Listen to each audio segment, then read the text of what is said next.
പശ്ചിമേഷ്യൻ യുദ്ധം ചർച്ചകളിലൂടെ പോലും അവസാനിക്കാതെ വഴിമുട്ടി നിൽക്കുന്ന ഈ ഒരു സാഹചര്യത്തിൽ മറ്റൊരു തീരത്ത് വീണ്ടും ഒരു ആക്രമണത്തിന്റെ അല്ലെങ്കിൽ യുദ്ധത്തിന്റെ കോപ്പ് കൂട്ടുന്നതായിട്ടുള്ള വിവരങ്ങൾ പുറത്തുവരികയാണ്.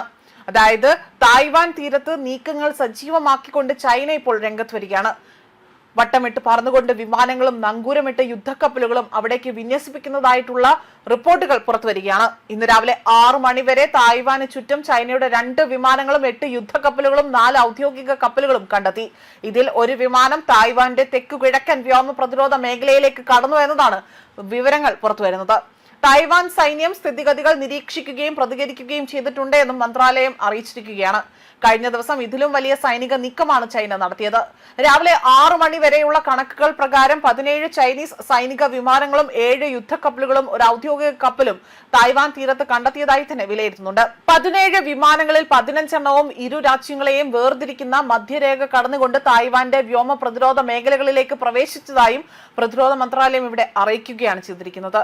അതേപോലെ തന്നെ തായ്വാന് ചുറ്റും ചൈനീസ് സൈന്യത്തിന്റെ സാന്നിധ്യം തുടരുന്നതായി റിപ്പോർട്ടുകൾ ഞായറാഴ്ച അതായത് ഇത്തരത്തിൽ റിപ്പോർട്ടുകൾ വരികയും ഞായറാഴ്ച 8 ചൈനീസ് യുദ്ധക്കപ്പലുകളും 2 സൈനിക വിമാനങ്ങളും 4 ഔദ്യോഗിക കപ്പലുകളും തങ്ങളുടെ പരിധിയിൽ കണ്ടെത്തിയതായി തന്നെ തായ്വാൻ പ്രതിരോധ മന്ത്രാലയം അറിയിച്ചിരിക്കുകയാണ്.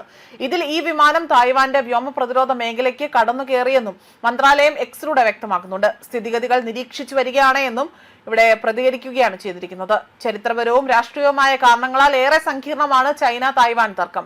തായ്വാൻ തങ്ങളുടെ രാജ്യത്തിന്റെ അവിഭാജ്യ ഘടകമാണ് എന്നതാണ് ചൈനയുടെ എക്കാലത്തെയും വാദമെങ്കിലും എന്നാൽ സ്വന്തമായി ഭരണകൂടവും സൈന്യവും അവിടെ സമ്പദ് വ്യവസ്ഥയുമായുള്ള തായ്വാൻ ഇത് അംഗീകരിക്കുന്നില്ല. ഒരു സ്വതന്ത്ര രാജ്യം പോലെയാണ് തായ്വാൻ ഇവിടെ പ്രവർത്തിക്കുന്നത്. യുണൈറ്റഡ് സർവീസ് ഇൻസ്റ്റിറ്റ്യൂഷൻ ഓഫ് ഇന്ത്യയുടെ റിപ്പോർട്ട് പ്രകാരം ഈ തർക്കം പരമാധികാരം സ്വയം അവിടെ നിർണായക അവകാശം തുടങ്ങിയ വിഷയങ്ങളിൽ വലിയ അന്താരാഷ്ട്ര ചർച്ചകൾക്ക് വഴിവെക്കുന്നതായും കണ്ടെത്തിയിട്ടുണ്ട്. അതേസമയം 1683 ക്വിങ് രാജവംശം തായ്വാൻ പിടിച്ചെടുത്തതോടെയാണ് ചൈനയുടെ അവകാശവാദം തുടങ്ങിയത്.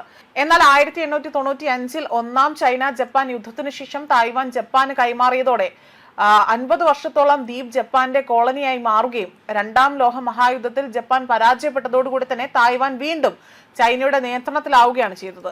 എന്നാൽ അതിന്റെ പരമാധികാര കൈമാറ്റം ഔദ്യോഗികമായി തന്നെ പൂർത്തിയായില്ല എന്നും 1949 ആഭ്യന്തര യുദ്ധം കാര്യങ്ങൾ മാറ്റിമറിക്കുകയും ചെയ്തതായും വിലയിരുത്തുന്നുണ്ട്.